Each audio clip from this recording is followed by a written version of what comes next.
Hello, everyone. My name is Jasmine Woodard with NACE, and I'd like to welcome you to today's webinar, Ready for the Real World, Developing Career Readiness Skills Through Simulation. We encourage you to actively participate in the chat and please post your questions in the Q&A. It is my pleasure to introduce Clint Johnson, Vice President of Simulcase Education with Simulcase. Take it away, Clint. All right, everybody. Hi, my name is Clint Johnson. I'm the Vice President of Case Education. I want to thank you all for taking time out of your Friday afternoon to be with us here today. I also have here with me Brenda Blunt, who is our Case Success Manager, and Sarah Walsh, who is our content innovator and simulation developer here at Case. So actually, Sarah worked on developing the career readiness product. They're going to be manning the chat and the Q&A. We're going to have ample time at the end of this for questions. So, you're welcome to throw some questions in there as they come up, but we'll do the majority of the Q&A at the end here. I do encourage you to use that Q&A as opposed to using the chat. But sometimes we just got to use the chat too, so I understand. So, let me give you just a little bit of background on Simulcase, because I think it kind of sets the stage for how we arrived at the career readiness product that I'm going to be speaking about today. So Simulcase actually started out in allied health. We have a product called Clinical Experience. It was developed at Case Western University by Dr. Stacy Williams, launched in 2013, and includes over 300 simulations and 1,600 interactive videos. It's for audiology, OT, PT, speech language pathology, and social work. I'm a speech language pathologist by background, and I actually do teach with the Clinical Experience product as well. So we based our simulations on real scenarios. The majority of them are actual patients. It's used by over 600 programs in the US and internationally. And what was happening was our faculty, sometime post-pandemic, started coming to us and asking us for ways to improve their students' professional skills and their soft skills. The issues that they had started to have where students were getting out on their clinical placements, and there was no issues with their technical skills. The issues that were coming up were with the soft skills, with those career readiness competencies. Students weren't showing up on time. They had difficulty accepting feedback, some difficulty with critical thinking, communicating. I'm sure it's some of the same things that you're hearing as well. So we looked into, we're a simulation company, we're an interactive video company. We said we can build something to kind of tackle this challenge. And of course, as you guys know, 85% of your job success comes from having well-developed soft and people skills. And over half of employers right now think college graduates are very prepared for the workforce with regards to these specific skills, such as oral and written communication, critical thinking, and problem solving. Currently, 96% of employers are prioritizing candidates with strong interpersonal skills like communication, teamwork, and that's over their specific major. And 90% of employers are seeking evidence of a student's abilities to solve problems. So what we did was we took those career readiness competencies, and then we identified 36 career readiness skills. So underneath the umbrella of the NACE competencies, which you'll see at the top in bold here, these are all of the skills that are addressed in the career readiness learning plan. So I'll give you a second to take a look at that. I will make this PowerPoint available in a PDF form as well. So we'll send that to you as we set up your free trial too. So career readiness itself is a combination of interactive videos and simulations to help students level up in their core competencies. We want to equip them to thrive in school and then later on in their future careers. Why do we use simulations? Well, simulations we know have an amazing benefits. So it allows you to practice. It allows you to practice in a safe place. You can repeat these simulations as many times as you like. It's also a practical application of knowledge. It's experiential and reflective learning. You are able to see what you got wrong and correct those mistakes. It does support critical learning areas, and it's an immersive experience. And what that means is it feels like you're in the situation, right? They're real life situations. Um, when we ask students, what can we do to enhance your employability skills? 75% of students stress the need for experiential learning activities. We also know that career readiness training works. So soft skill training increases graduation rates by 30%. 78% of students in experiential learning programs see significant improvements in the areas of teamwork, in leadership, communication. And 85% of students in experiential learning programs make substantial gains in critical thinking and problem solving. Um, so, what is career readiness? It is a customizable learning plan. So it is, as we said, it's going to deal with 36 career readiness skills. It starts out with a pre-assessment where students are going to self-identify areas of strength and weakness. You can then assign the levels that you'd like students to complete, or they could complete all 8 levels of content. So level 1 is going to be a pre-assessment. Then there's 8 levels of content sandwiched in between, and then it ends with a post-assessment. So in a level, students are going to complete sets of interactive videos that teach specific skills. And at the end of each level, they'll apply the information they learned in a simulation to earn a badge.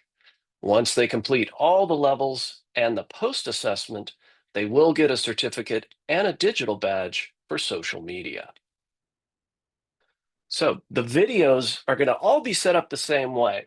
A narrator is going to introduce the topic, and then a subject matter expert will teach the skills. There are video scenarios that reinforce those skills. Yes, no, and multiple choice questions appear throughout each video, and then all questions must be answered correctly to move forward in the video. You also can't fast forward it the first time you watch the video. I want to back up here and just talk about our subject matter experts just for a second here. So we actually recruited 8 subject matter experts, and they'll be identifying, or excuse me, they'll be teaching the levels. There's one subject matter expert for each level. And so that keeps it interesting. But the subject matter experts, they all have, they're entrepreneurs, they're leaders at their own companies. A lot of them have backgrounds in industrial organizational psychology, and they all have particular skills that make them suited for the level that they'll be teaching. It also, as I said, keeps it interesting. You know, it's not just the same person throughout all levels of content. And then we're going to have a simulation. So at the end of each level, there'll be a simulation. And I'm going to show you this learning plan in just a second, so it'll make a little more sense. But Joaquin is going to be presented with a new challenge in each of the 8 simulations. So Joaquin is the young professional that we're going to be helping. He is a new college graduate. He has recently got his first job. He's very excited about it. He's doing well in a lot of areas, but there's some areas that he could use a little support and a little help. So in the simulations, you'll review and apply the skills you learned in the videos. So you'll analyze the situation. You'll identify ways to improve the situation. You'll then develop your own action plan. And I love that piece because you're actually going to create goals, or the students will create their own goals. You need to get a competency score of 80% to pass, and real-time feedback is provided throughout that simulation. Okay, so each level is going to end with a simulation to kind of recap what was learned through the video content. And so now I'm going to take a stop here. I'm going to show you what that learning plan looks like on the website. If y'all want to stop and take a picture of that QR code, again, we will give you a 10-day free trial of the product and let you take a look at that as well. So here's the QR code, and let me back out of here.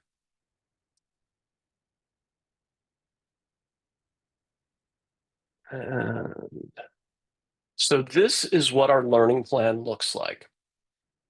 And as you can see, it starts out with an introductory video. And so that's going to tell the students exactly what they're going to be doing. And then we can also see that the pre-assessment will be the first thing that they will complete. They would then earn a badge, and they would move to the next level. Now, this initial level is going to target your foundational skills. So things like time management, professional behavior, communication, self-awareness management, mental well-being. And all of those skills, they may seem a little unrelated, but they're all skills that you need when you get to the first challenge called the big meeting. So each simulation is a workplace scenario, and it's going to incorporate all of these skills. In order for you to pass that simulation, you'll need them. You'll earn a badge, then you'll move to the next level. So here we can see we have 4 other skills that we'll learn. And we just keep going up. Now, as I go up, you'll notice that these skills increase in complexity. So we start to get into things like organization, multitasking, information gathering, social awareness, teamwork and collaboration, adaptability, resilience, giving and receiving feedback, critical thinking, ethics, all the way up to interview prep, work-life balance, and ending with strategic thinking, leadership, even getting into compliance as well. And then we'll close with that post-assessment. So once students complete the entire learning plan, they will earn a certificate. If you decide to customize the learning plan, they'll also still get a certificate as well. So let's go back to our presentation here. And now I'm going to show you the pre-assessment.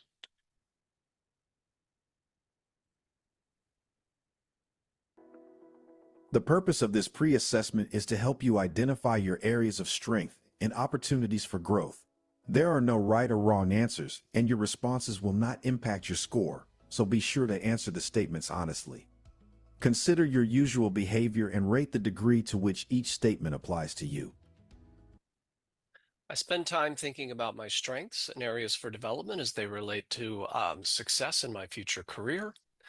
I create a plan that includes key milestones. I have confidence in my skills to succeed in professional work environments. I voluntarily participate in development opportunities, and I'm comfortable with networking. You're off to a great start. Now consider your comfort level with career readiness course topics to answer the next set of questions.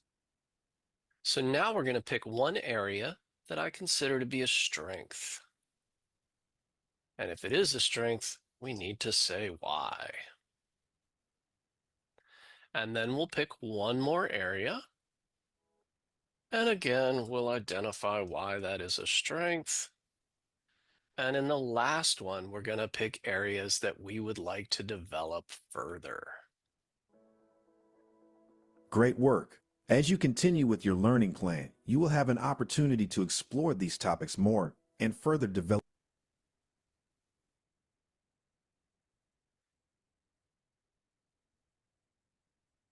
So that is our pre-assessment. Move back to my slideshow here, and we'll move to the next The video. purpose of this pre-assessment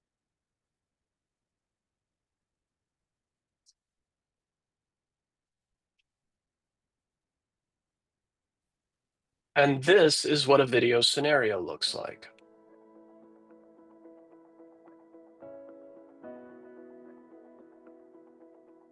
Welcome to our training on the topic of communication. You communicate constantly with others to exchange information, letting them know what you need and determining what they want from you. So as we said, a narrator is going to introduce the topic. Then our subject matter expert will teach the skill. First, consider your audience. For example, whether you're speaking with a friend, a family member, an instructor, or a supervisor. Think about And then we'll jump into the scenarios. And so let's move up to a scenario. Communication skills. Hey, I'm Vita. My roommates and I all have different schedules between school, work, and extracurriculars, so we end up leaving notes for each other about what's going on. Like, I'm in charge of paying bills for rent, electricity, and other communal stuff. I decided to send a group text to everyone with the amount they owe and the date I need to pay the bill. Really simple, right? But then everyone waited until those dates to give me their money, so I ended up paying everything late. That means late charges. When I sent the next month's text, I put earlier dates and had to divide the late fees. What a problem that caused. Texts flying back and forth asking me why the date and amount changed. What was I doing with everyone's money? Total mess. So I wrote them all this really long explanation, but they still asked questions like they didn't read what I wrote. I got kinda mad, so I wrote another text asking if anyone wanted to take over the bills since they didn't like what I was doing. No one answered. Now the next round of bills is coming up, and I'm just going to send another text and hope they pay. Am I on the right track? So you would answer the question, and obviously Vita's not on the right track. We would submit it. Then our subject matter expert's going to come in and recap. Vita and her roommates are experiencing a communication breakdown. And then we would move to 2 other scenarios, followed by multiple choice questions. So that's how a video scenario looks.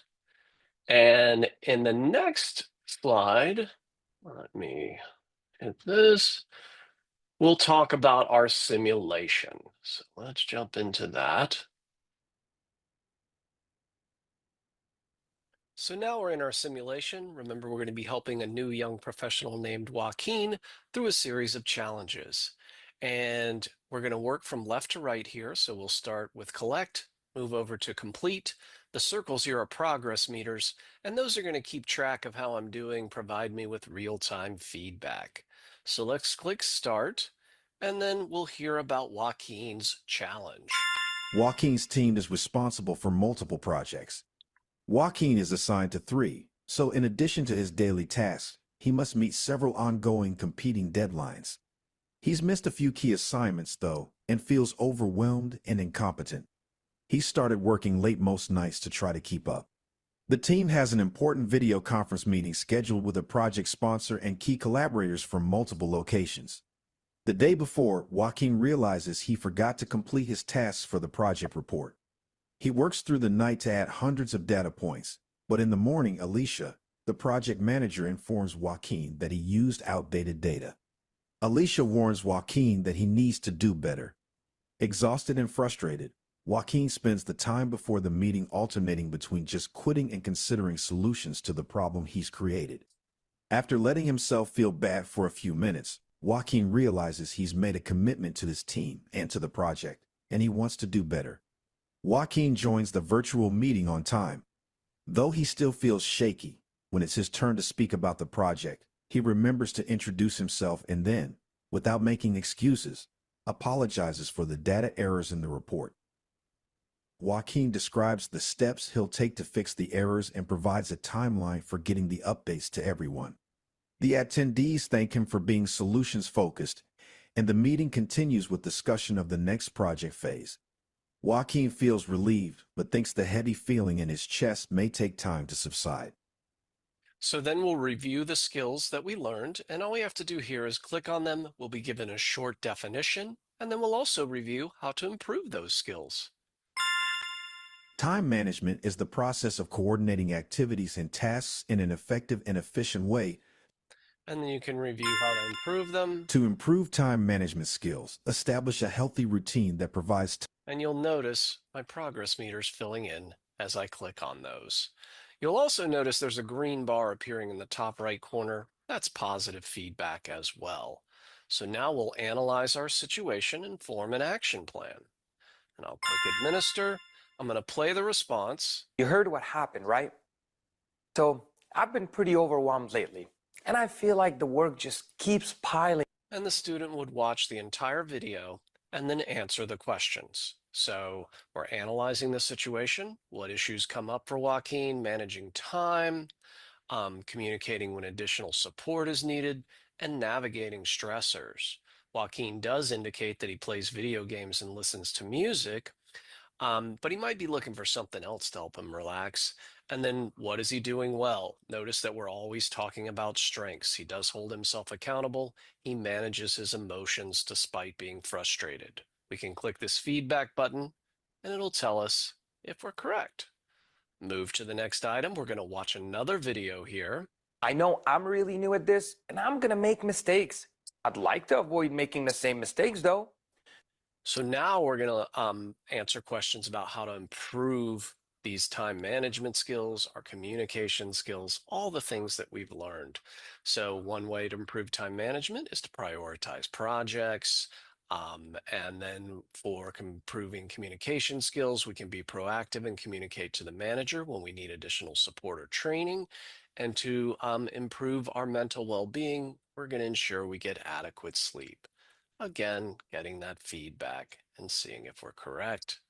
I can then move to the next area, and now I'm going to list 3 takeaways I learned during level 2, and I'm also going to create 3 personal goals around the topics of time management, professional behaviors, and conduct, communication, self-awareness, and mental well-being. I would fill that out. I would then apply the skills. So Joaquin is demonstrating difficulty with time management. He does have difficulty communicating when he needs support, and I would click the other statements that are true. I could then mark this simulation as complete, and then I would submit it, and I would get my competency score. Remember, we are going for an overall competency score of 80% accuracy. I didn't get that here, so I would just restart that simulation after reviewing my results, and I can repeat it as many times as I like. So that is what a simulation looks like. And I'm going to stop there just for a second. Are there any questions about the simulation? So now, or the video content itself?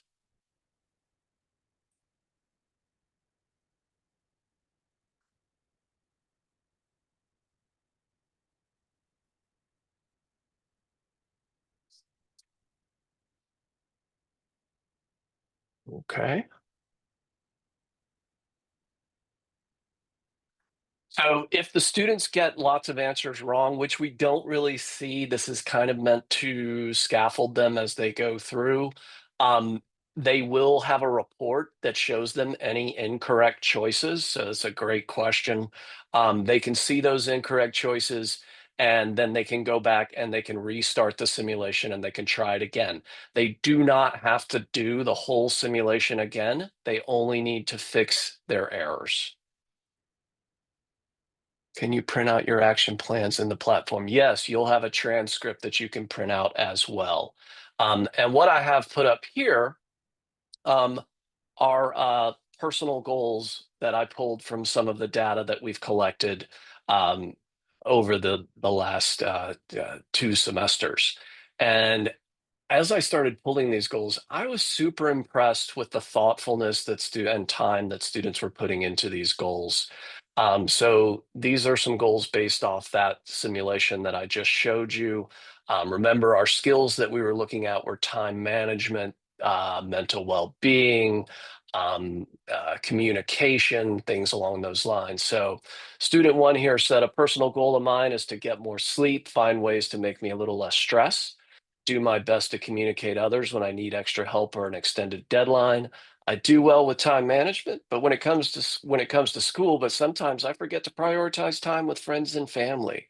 So we're also looking at their personal lives too, because we know maintaining that mental well-being is very important to success as well. So I'm going to prioritize what's important by using a calendar, improve communication with important people by actively listening to them, and being more empathetic when needed. So, and I'm also going to prioritize my mental well-being by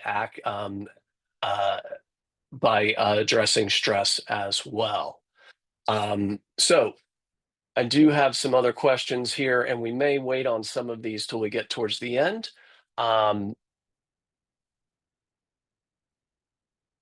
So yes, is there an introduction at the beginning before the pre-assessment to make sure students understand the scope of what they are about to begin?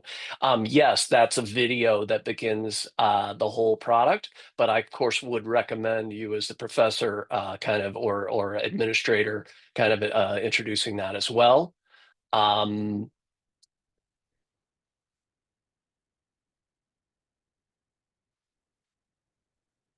I'm going to allow Sarah to kind of go through these Q&A questions that you guys have put in so far, but we'll come back to these at the end. Sarah, so if you won't dismiss them, but just kind of answer them as you're going through, do you mind to do that? Sure. All righty.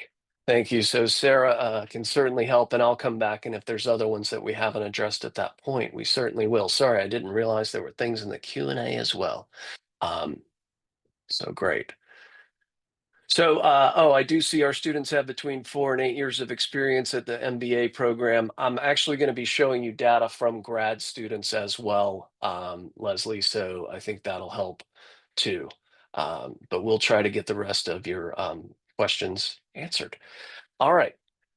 So at the end, they will earn a certificate for completing the career readiness learning plan. As I said, that certificate will adjust itself based on the levels that you assign as well. All right, so one of the questions I get is how do I infuse this into our program? One recommendation, and this has been through multiple conversations with career center directors, with deans. I do think you have to tie this to some sort of requirement.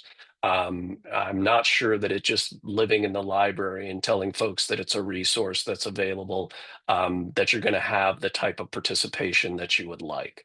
But we have seen it used as first year experience. It could be used as a career center resource in some way, but having some sort of requirement attached to it. It could be used at the departmental level. So we do have some STEM programs in science, math. We also have business that have been using it as well. Using it prior to an internship or during a work study program. Also, disability services. So using this with students that may be neurodivergent or have learning disabilities and with a verbal component or nonverbal component to that. So there's a number of places that this will fit. We can certainly consult with you and discuss, what the best options are for you and your program. One thing that you will find out about Simulcase is that we are offer a high level of white glove service, so that there is consultation as you prepare, and we can help you with what levels will be most appropriate based off your learning objectives and the level of your students as well. So another way that you can, certainly enhance this learning opportunity is to debrief at scheduled checkpoints. And my background, I'm a certified healthcare simulation educator. As I said earlier, I do teach the clinic with the clinical experience product. And I do believe in the value of simulations. And the biggest value of simulations and interactive video content, this experiential learning that we're talking about, is having a conversation afterwards. So if you can, having debriefs at scheduled checkpoints is super helpful. So I recommend maybe after completing 2 levels that this could be something that you could do. This could be a verbal or a written activity. I always recommend verbal over the written because I think it's important to have these conversations. I think it's important to do it in a group so that students have the opportunity to hear what their peers think about the scenarios and the topics that are discussed. But we want to make this a safe place. The whole idea with using simulations, using experiential learning, is we provide our students at the end with a safe place to discuss any questions that they have and to begin to identify any issues they had. They may disagree with some of the content in here, and that is perfectly okay, but let's have that discussion and let's figure out what was going on. You will notice in this list of questions that I don't have a why question in here. And why, using why questions in a debrief can cause students to be hesitant to participate. It can sometimes sound accusatory, and it sounds like you're forcing them to justify their answers. So we try to kind of stay away from those why questions. You'll notice we're still getting at the concept of a why question in a lot of these. But so let's just kind of go through them here. We can identify 3 specific scenarios that you found particularly impactful or memorable. This is why I recommend you kind of stop after 2 levels, because all the scenarios will start kind of getting mixed up if you don't. The scenarios themselves, and I should have talked about this earlier, there's usually a video scenario that's related to personal life, related to work life, related to school life. And we do feature non-traditional students as well. So we're going to identify specific scenarios that we found particularly impactful or memorable. Have you had a similar experience? So we always want to generalize, right? So relate these 2 challenges presented in your own life. Were there any scenarios you didn't agree with? And that's okay. I actually was going over the ethics video with a group of students a few months ago, and they didn't agree with the situation and the outcome. And we talked it through. By the end, I think we were all of a consensus that the person had done the right thing, but it was good to hear their concerns, right? So it's okay to bring that up.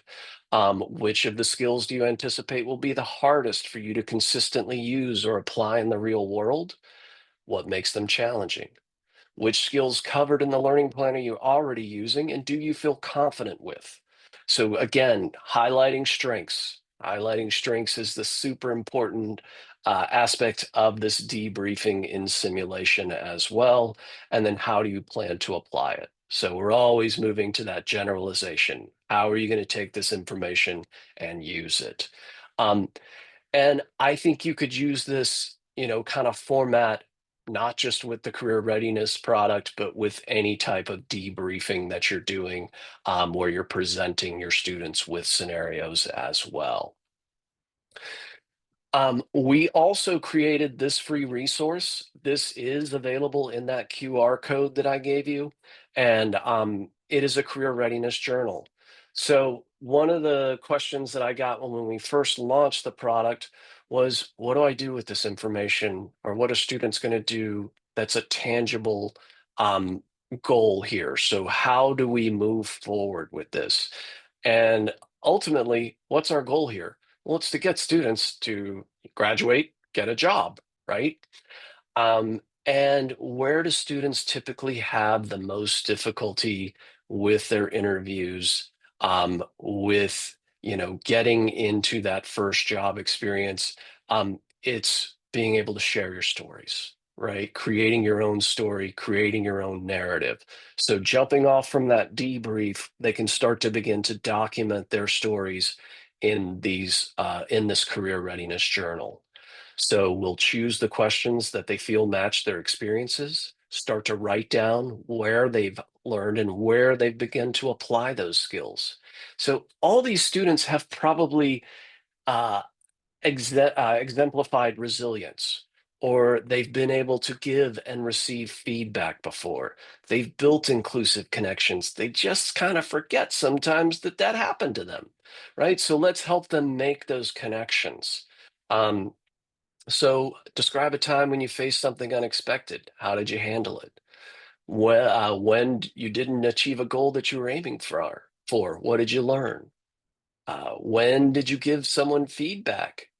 And how did you incorporate that positive feedback as your suggestions for improvement? How did you inspire or guide others? So, they can certainly write about any of these topic areas. They don't have to write about them all. And it is a fillable PDF, so we can open that up here and you can see that that's available to them. So that can be downloaded and then they could upload that back to your learning management system, or they can just be a resource that they have for the future as well.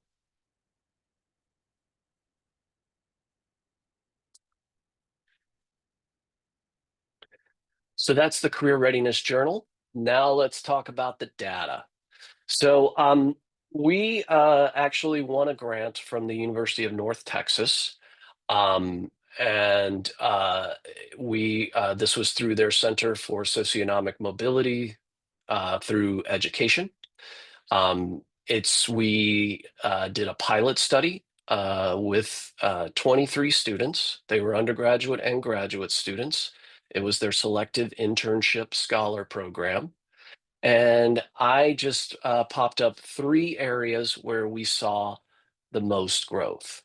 So you can see communication, active listening. When students first came in, they identified, so 22% of them identified this as an area that they would like to work on.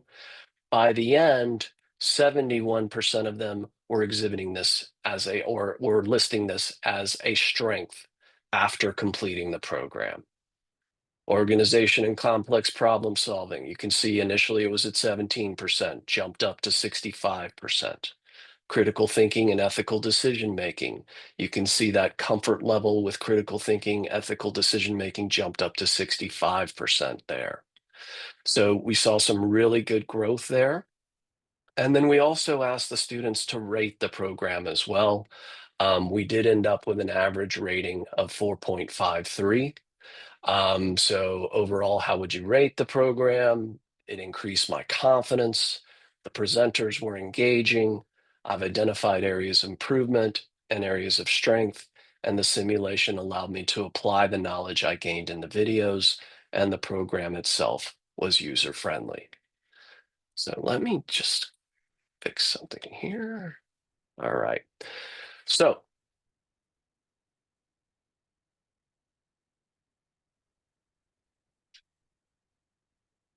one second.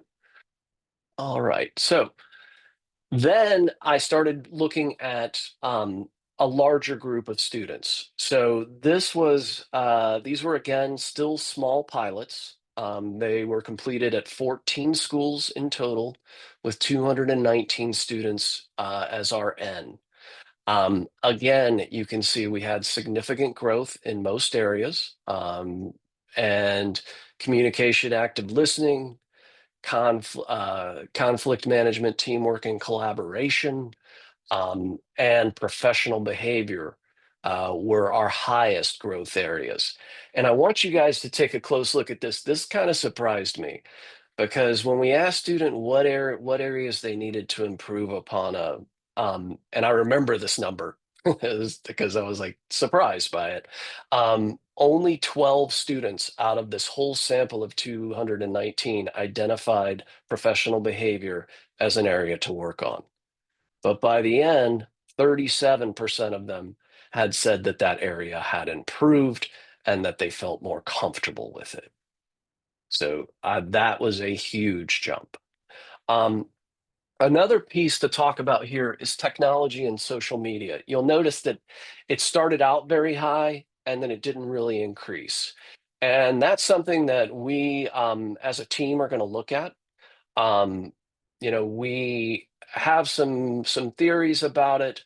One thing that I think is that students obviously, and I'm making a broad generalization here, but for most part, students are very savvy with technology and social media, not all of them. And in the data, they actually list technology and social media as being an initial strength of theirs, but they also list it as something they want to work on. And I think they're looking for a higher level of tech and social media savvy that we might not be giving them at this point. So I want to go back through the data talk to some students and really start to kind of find out a little more about what we can serve up to them to kind of get that same amount of growth. I have a feeling it has to do with personal use of social media versus business use of social media. But that's an area that we want to take a little further look at. So here is our undergraduate data.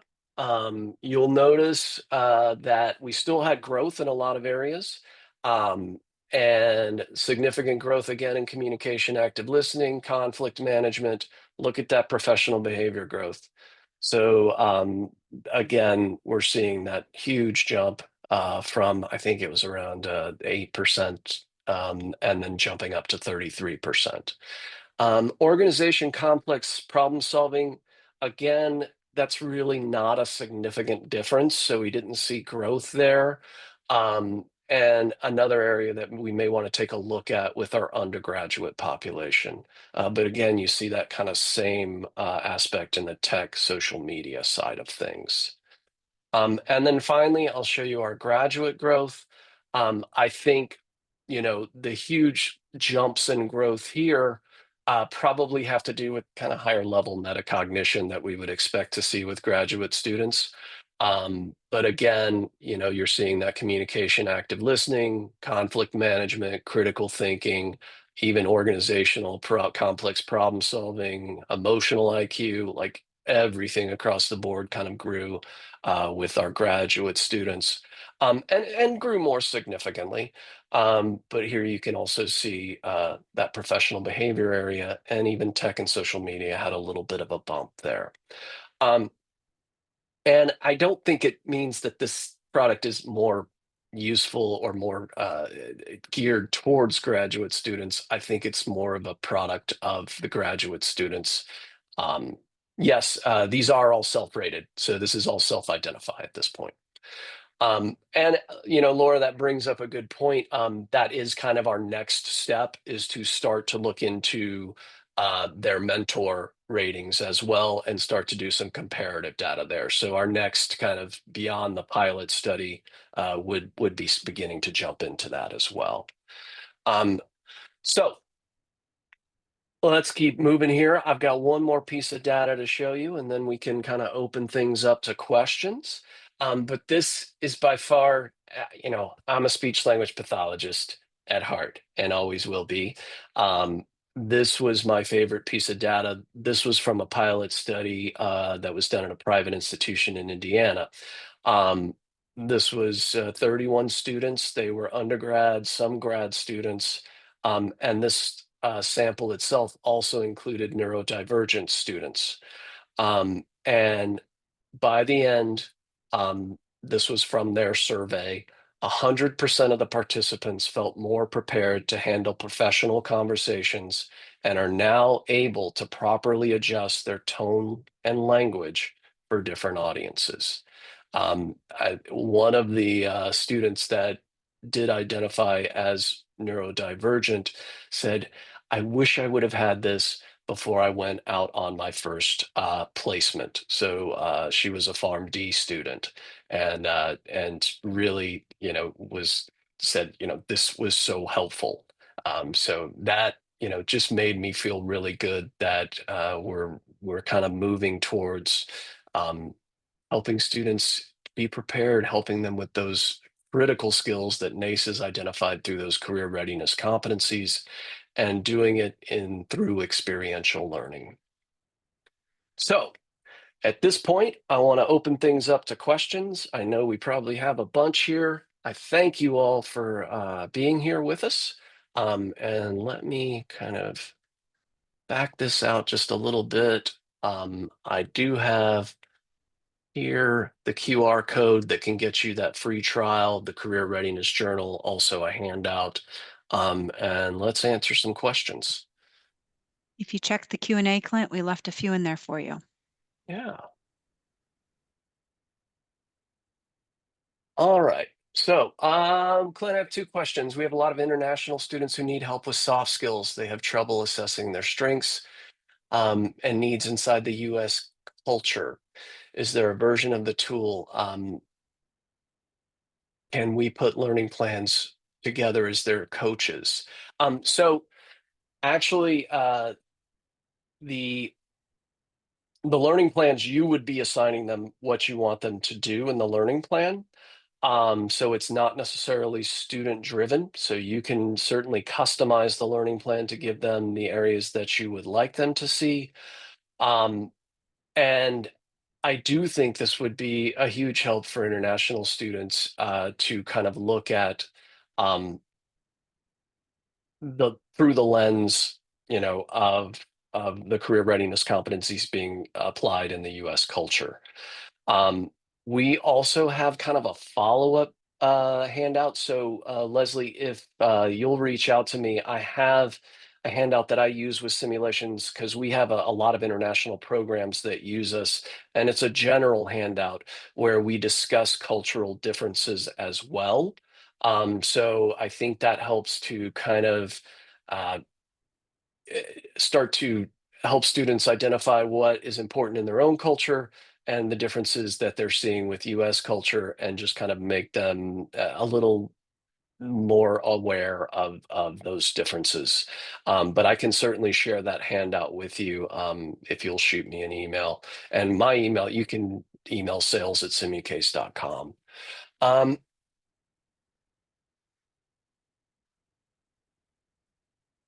So, does AI read the action plans? Yvonne, we are working on that right now. So I have a template to start doing that. We've started pulling that data out, and one of the upgrades that you'll see in the future will be AI kind of pulling those learning plans out, or excuse me, action plans out that the students create. And I think basically one of my goals is to aggregate kind of the types of goals that the students are writing, but then also allow you to see if students are putting in, quote unquote junk as they're going through this as well. Will the students have to start from the beginning to address errors, or will they be able to return to the point where the answer was incorrect? So in terms of the simulations, students can keep the information that they got that was correct. So if they got anything correct, they can keep all that information, and they only have to redo the areas where they need where they made mistakes. In the videos, if they miss a question, they can rewatch the part of the video again and then have an opportunity to answer that question until they get it correct. Can it be customized for different disciplines and programs? Yes, so you can create as many groups of students as you like, and you can create a learning plan for each group of students. So you may have one group of students where you want them to continue and complete the whole learning plan, or you may have a group of students where the foundational skills might not be as applicable to them, and you want them to start at those higher, more complex skills. So you could have students that start at level 4. Again, you can create as many groups as you like, and you can customize the plan by level for each group. What is the cost for the program? So the cost itself starts out at $50 for an annual account, and then it goes down as low as $15 per student. It just depends on the number of folks that you would like to have, or users that you would like to have in the program. So we can certainly work with you on that cost as well. Would the free trial be made available to students, or is it just for faculty to test out? We have allowed, a small group of students to jump in and kind of see the program, but the free trial is mainly made for faculty and admins. Are there other questions?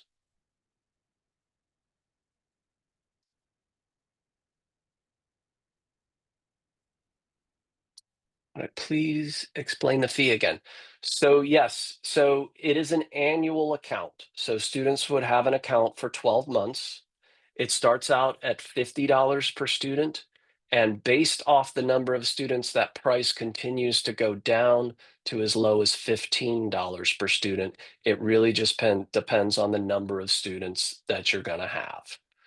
But we can, again, work with you on pricing. You just need to reach out to us and we'll give you a custom quote.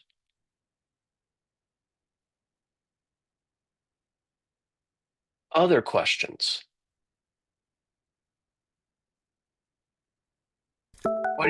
What do you guys think?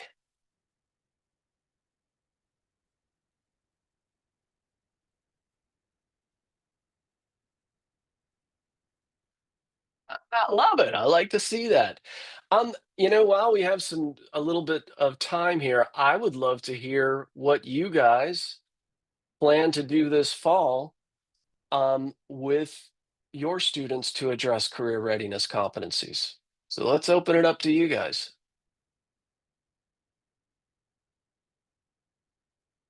And again, the fee of $50 students is $50 per student is the highest price. So that's if you had like 10 students. The price goes down quickly. Um,